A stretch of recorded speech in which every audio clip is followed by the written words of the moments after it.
Chers amis, bonjour, Mr. Hachem, ce cours pour la Sracha, les Refouach Matou, nous qu'on apprend des bonnes nouvelles pour le clan Israël.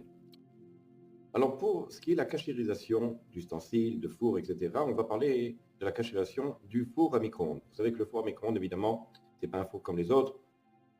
C'est un four qui marche par l'utilisation d'ondes qui va justement pénétrer dans la nourriture et chauffer la nourriture à l'intérieur.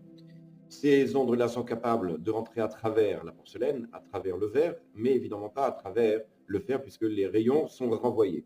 Tout le contour du four, il est fait en général en verre et en plastique, dans une certaine matière qui permet justement aux rayons de ne pas sortir surtout et d'être concentrés là où ça doit être.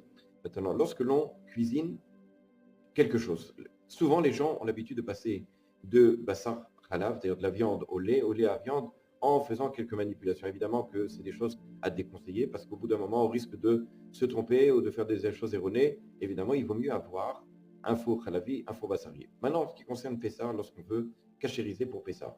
Alors, il y a plusieurs façons à faire. Évidemment, ça c'est dans le cas où on n'a pas d'autre four et on veut l'utiliser. Tout d'abord, bien nettoyer le four à l'intérieur avec des produits qui sont faits pour nettoyer, pour enlever toutes les graisses, etc. Surtout que des fois, on fait cuire sans une protection. Donc, tout bien nettoyer. Attendre 24 heures après nettoyage. Et lorsqu'on a attendu 24 heures, dans ce cas-là, il faut mettre ensuite un bol rempli d'eau dans lequel on mettra un produit nettoyant, du savon, et on laissera chauffer jusqu'à disparition de toute l'eau afin que toute l'eau puisse nettoyer avec justement la chaleur du micro-ondes, nettoyer toutes les interstices du micro-ondes. Lorsque tout est nettoyé, en principe, le four est prêt.